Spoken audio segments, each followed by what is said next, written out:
I feel like every conversation that I have had since social distancing began as a result of the coronavirus pandemic has either begun with or used as a conversation starter the question, what are you reading, watching, listening to that is getting you through and feeding your soul at this moment?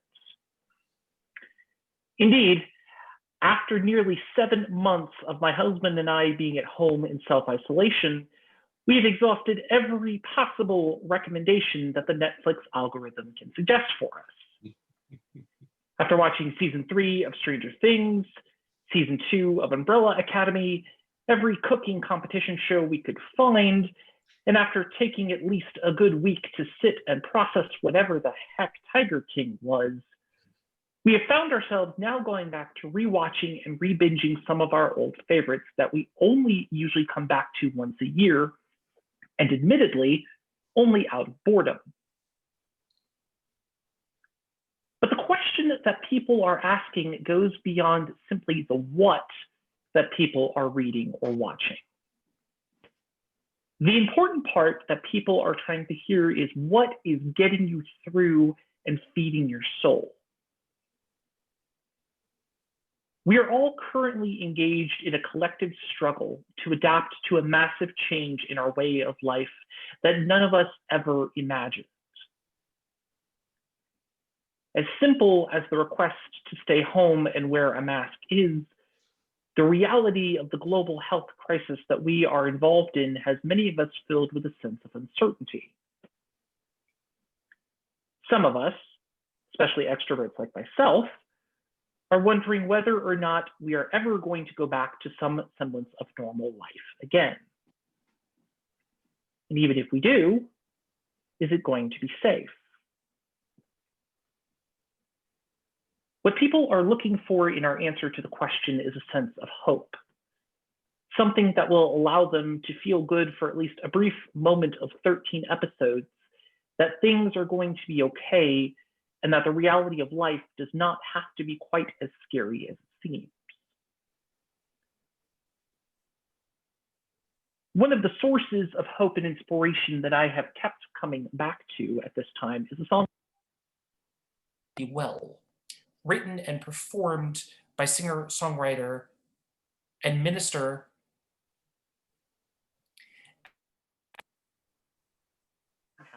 Okay. The song is inspired by a time when Reverend Meg was reading the book Revelations of Divine Love by 14th century English mystic Julian of Norwich, famous for its immortal and inspirational quote, "All will be well, and all will be well, and all manner of things will be well." In the song, Reverend Meg has an imagined rhetorical conversation with Julian of Norwich in which she questions the possibility of that statement, fervently asking if she has not considered the reality of things like sorrow, shame, pain, hunger, loneliness, disease, and cruelty. Unexpectedly, she receives a response from Julian in which she names the feelings that Reverend Meg shares and alludes that she feels heavy from them as well. However, she also invites her to consider the beauty of what good that there is in the world. Things like tenderness, love, friends, and spirits. The song ends with the continued repetition of Julian's famous mantra, "All will be well, and all will be well, and all manner of things will be well." The song has become a go-to for me for the selfish reason that I'm needing to hear those words right now. As much of an optimist as I consider myself, it is taking every ounce of my optimism to stay positive. And I would be lying if I said that I wasn't feeling depleted most days. It gives me the feeling that there are others who are bearing the weight of everything that is going on in the world, and there is no need to feel like I am bearing it alone, or that I have to bear it alone. It also serves as the reminder that I sometimes need to give myself, the one that I am usually concerned with giving to other people, that there is always a sense of hope in the world, depending upon where your perspective lies. Aside from it being one of my favorite songs and for the emotions it brings up, it is eerily fitting when you consider the incredible story of the person of Julian of Norwich the song has as its inspiration. Julian of Norwich herself is a rather enigmatic figure. Not very much is known about her early life, including what her actual name was. Even the exact date of her birth and death are unknown. Most scholars agree that she was born in late 1342 and died sometime after 1416. She lived her entire life in the city of Norwich in eastern England, which was considered to be the second most important merchant city in England after London at that time. It was also, as a result of being a major center for trade and commerce, a city that was ravaged by the bubonic plague, the infamous Black Death that swept across Europe in the mid-14th century, and is estimated to have killed anywhere from 75 to 200 million people. It reached Norwich when Julian would have been around 6 years old, but evidence suggests that Julian came from a considerable amount of money and would have been sheltered at Carrow Abbey, southeast of the city, and educated by the Benedictine nuns who resided there. Some scholars believe, based on her writings, that Julian had some experience with being a mother, and although she survived the plague, it is suspected that her family and her children may have been casualties of it. Not much else is known of Julian's life until about the 1370s, when Julian would have been in her early 30s, and she presented herself to St. Julian's Church with the intention of becoming an anchoress. An anchoress is a person who, for religious reasons, withdraws from secular society so as to be able to lead an intensely prayer-oriented, ascetic, or Eucharist-focused life. Unlike hermits, they were required to take a vow of stability to remain in place, usually choosing to be enclosed in a cell that was attached to a church. When a woman chose the life of an anchoress, she would often undergo a religious ceremony similar to a funeral rite, where she would be considered dead to the world. For the rest of their lives, they would usually lead a life of confined isolation, poverty, and chastity. As bleak and austere as the life sounds, Julian would actually have continued to live a life that had a relative amount of freedom. She had financial support from members of the church. She would have been permitted to make clothes to give to the poor, and she would have provided prayer, advice, and counsel to visitors. In fact, Julian was somewhat of a celebrity in her day, receiving visitors from prominent religious writers of the time, such as Marjorie Kempe and Walter Hilton. Yet it is her revelations of divine love, considered to be the earliest surviving example of a book in the English language known to have been written by a woman, and the only surviving work of an English anchoress, that is perhaps her greatest legacy. It was written in 1373 and chronicles a time in Julian's life when she was seriously ill from an unidentified illness other than the Black Death, and was laying on what she believed to be her deathbed. Over the course of several hours in one night, she claims to have received 16 mystical visions, or showings as she called them, related to the Passion of the Christ, that culminated in a final revelation that occurred the following evening. After making a full recovery from her affliction, she wrote an account of each of her visions in a manuscript called the Short Text.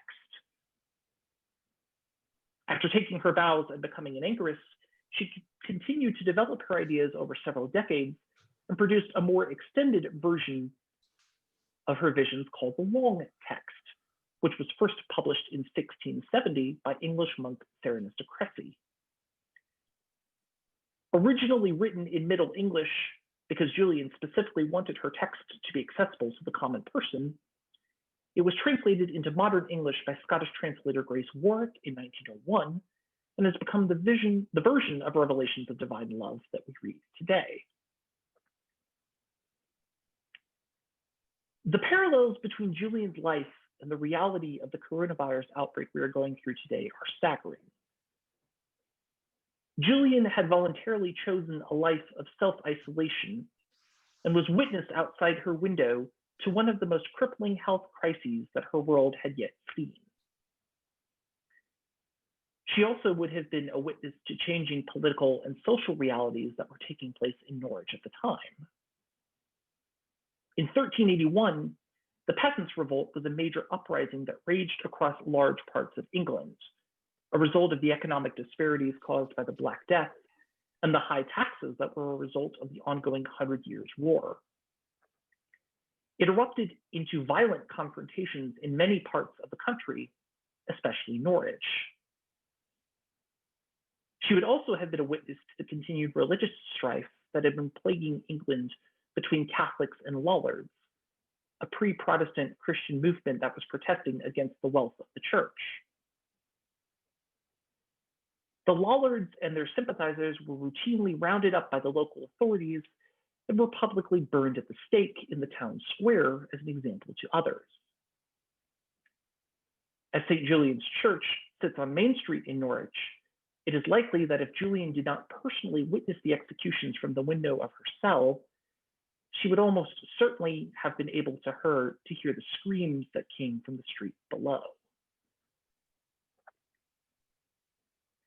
In the midst of the world that Julian knew that was in chaos, Julian would have been alone in her cell with little to divert her attention from contemplating what was going on in the world outside of the church. This was a time long before any kind of television or social media would have existed.